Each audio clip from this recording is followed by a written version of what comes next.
Your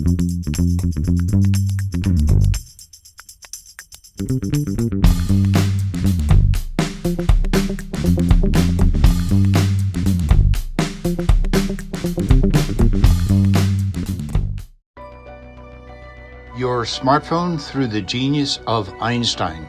Chapter 3. Smartphones are not addicting. Our premise is that we have a new civilization based on these smartphones. If Einstein were exploring nature today, he would start with what he finds inside your smartphone.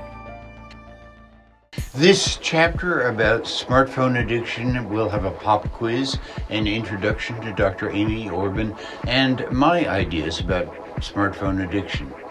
We start with the pop quiz. I'm going to read you a paragraph. Your task is to figure out which electronic device it is about.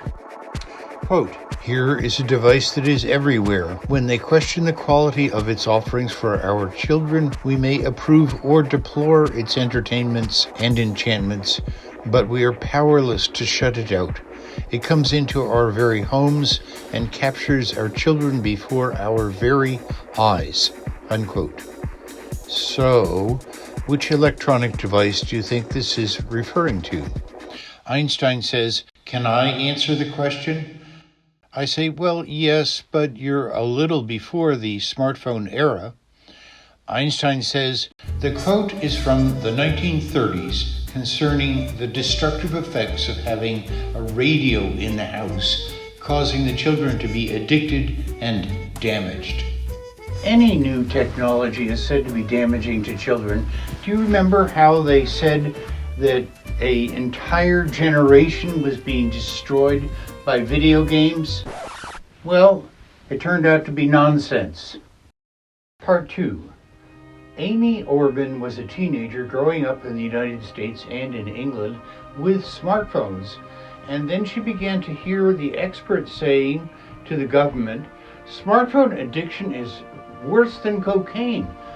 And Amy began to speak up and she said, A, that is not my experience, and B, you don't have any research evidence for what you're saying.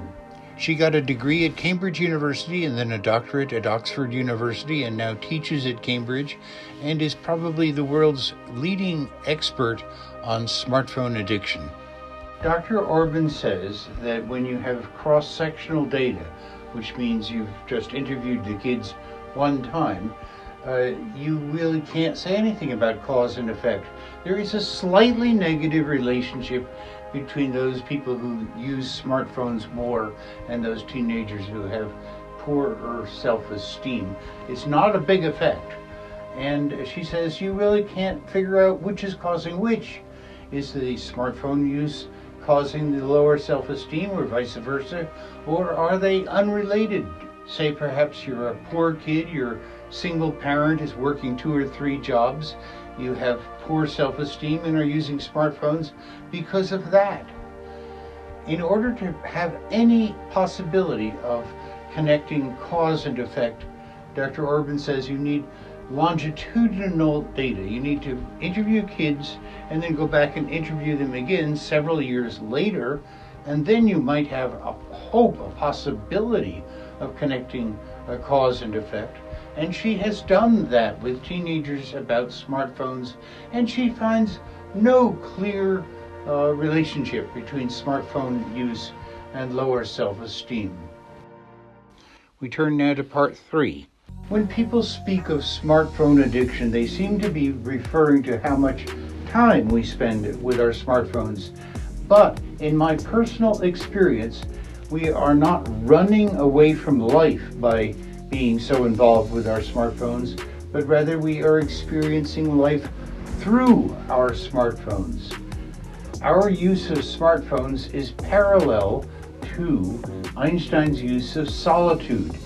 Einstein would disappear for days, locked away in his study, not even remembering whether he had eaten lunch or not, wanting to talk to no one. Now you might think, oh, that's an addiction, but no, it was not an addiction. Einstein was pursuing life itself. He was coming up with a picture of nature that you and I take for granted today.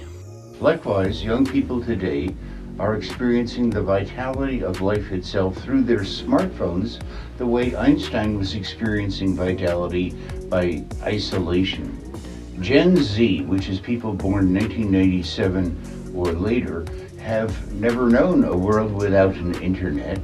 They are very involved with their smartphones and very emotionally available to one another, and it works for them. Someone in Gen Z spends a lot more time communicating with their friends online and less time face to face. My generation, we're truly digital natives. We've really only known a world where our phones are smart. We turn to technology for a lot of things, whether it be entertainment, research, education.